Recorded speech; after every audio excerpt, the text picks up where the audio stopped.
12 اکتوبر 1999 کی اصل کہانی۔ مظہر عباس، 12 اکتوبر 2019۔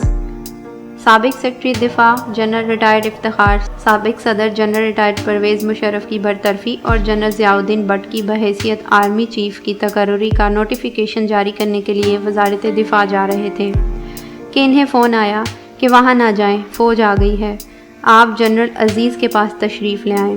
وہ وہاں پہنچے تو کہا گیا کہ آپ یہاں بیٹھیں جب تک ضابطہ کی کارروائی مکمل نہیں ہو جاتی، یعنی وزیر اعظم نواز شریف اور ان کی حکومت کا خاتمہ۔ یہ انکشافات ایک عینی شاہد نے کیے جو نواز شریف کے انتہائی قریبی ساتھی رہے۔ دیکھا جائے تو قانونی طور پر نہ مشرف برطرف ہوئے نہ ضیاء الدین چیف بنے۔ کچھ دیر بعد جنرل افتخار کو گھر سے فون آیا کہ فوج نے گھیرا ہوا ہے۔ انہوں نے شکایت کی تو جواب آیا پریشان نہ ہوں، ابھی واپس چلی جائے گی۔ اس کے بعد انہیں گھر جانے کی اجازت مل گئی۔ ایک بات جو ان تمام واقعات کے عینی شاہد نے نام نہ بتانے کی شرط پر بتائی کہ میاں صاحب پہلے خود سمری لے کر صدر کے پاس گئے جس پر لکھا تھا پریزیڈنٹ میں سی، اور جواب میں صدر نے لکھا آئی ہیو سین۔ اس کے بعد جنرل افتخار سے میاں صاحب نے کہا کہ آپ اس کا نوٹیفیکیشن جاری کر دیں۔ میں نے عرض کی میاں صاحب شہباز صاحب برابر والے کمرے میں ہیں، آپ ان سے بھی مشورہ کر لیں۔ جواب ملا اب فیصلہ ہو چکا ہے، مشوروں کا وقت نکل گیا۔ تاہم انہوں نے اس تاثر کو رد کر دیا کہ مشرف کو بٹھانے کی فوری وجہ اس وقت کوئٹہ کے corps commander general Tariq Pervez بنے۔ میرا نہیں خیال کہ یہ بات درست ہے، کیونکہ ان کی ریٹائرمنٹ کا فیصلہ میاں صاحب، شہباز شریف اور جنرل مشرف کی رائے ونڈ ملاقات میں ہو گیا تھا۔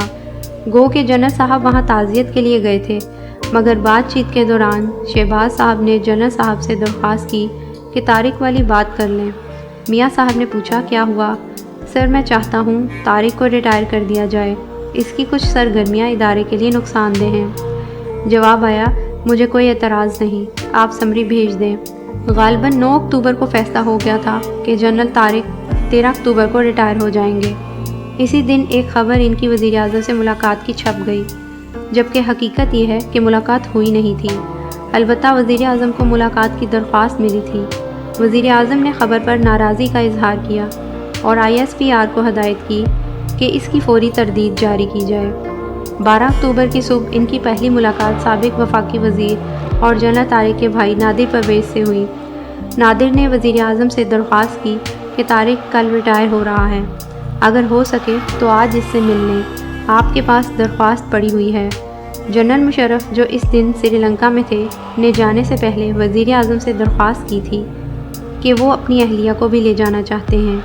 میاں صاحب نے کہا کیوں نہیں۔ دوسری طرف جنرل مشرف کے ایک قریبی ساتھی جو اس وقت فوج میں اہم عہدے پر فائز تھے نے کولمبو جانے سے پہلے اپنے کچھ قریبی ساتھیوں جن میں جنرل محمود، جنرل عزیز، جنرل خالد مقبول اور غالباً جنرل عثمانی کو اعتماد میں لے لیا تھا کہ اگر وزیر اعظم کی طرف سے کوئی اعلان ہو تو انہوں نے کیا کرنا ہے۔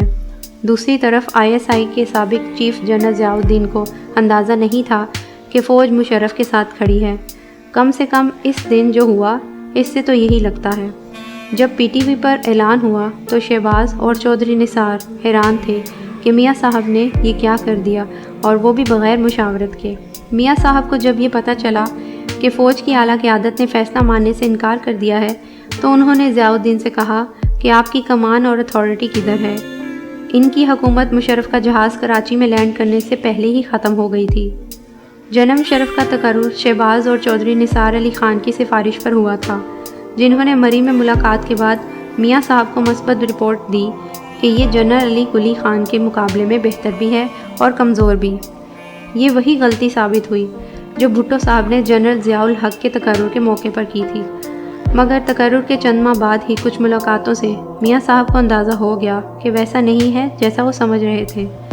کارگل ہوا تو میاں صاحب کو بھارتی وزیر اعظم اٹل بہاری واجپئی کا فون آیا۔ میاں صاحب جو اس وقت کراچی میں تھے جنرل مشرف کو فون کیا اور پوچھا کارگل میں کیا ہوا ہے۔ مشرف صاحب نے کہا کہ آپ اسلام آباد آئیں گے تو میں مکمل رپورٹ پیش کر دوں گا۔ 2 دن بعد راولپنڈی میں آرمی چیف نے اپنی ٹیم کے ساتھ وزیر اعظم کو مکمل بریفنگ دی۔ میاں صاحب خوش بھی ہوئے اور دعا بھی کروائی، مگر جاتے وقت مشرف صاحب سے کہہ گئے کہ مجھے اعتماد میں لینا چاہیے تھا۔ جنرل مشرف نے 12 اکتوبر 1999 کراچی میں پہنچتے ہی اپنی اس ٹیم سے بریفنگ لی جس کو وہ پہلے الرٹ کر گئے تھے۔ اب فیصلہ یہ کرنا تھا کہ مارشل لا لگانا ہے یا کچھ اور۔ رات کو تقریر کا وقت ہوا تو وہاں موجود پی ٹی وی کے افسر اطہر وقار عظیم نے ان سے پوچھا کہ سر، قومی ترانہ تو صرف صدر یا وزیر اعظم کی تقریر سے پہلے ہوتا ہے، اور آپ تو چیف مارشل لا ایڈمنسٹریٹر بھی نہیں ہیں۔ انہوں نے زور نہیں دیا اور پہلی تقریر بغیر قومی ترانہ کے ہوئی۔ دوسرے روز انہوں نے جناب شریف الدین پیرزادہ کو طلب کیا اور مشورہ لیا کہ کیا کرنا چاہیے۔ انہوں نے کہا مارشل لا لگا دیں گے تو دنیا سے رد عمل آئے گا، ابھی تو آپ چیف ایگزیکٹو کا عہدہ لیں، پھر عدالت سے رجوع کرتے ہیں۔ اس بات کو 20 سال ہو گئے۔ میاں صاحب کل بھی جیل میں تھے اور آج بھی، مشرف صاحب کل بھی باہر تھے اور آج بھی۔ جمہوریت اور آمریت میں بس اتنا ہی فرق ہے۔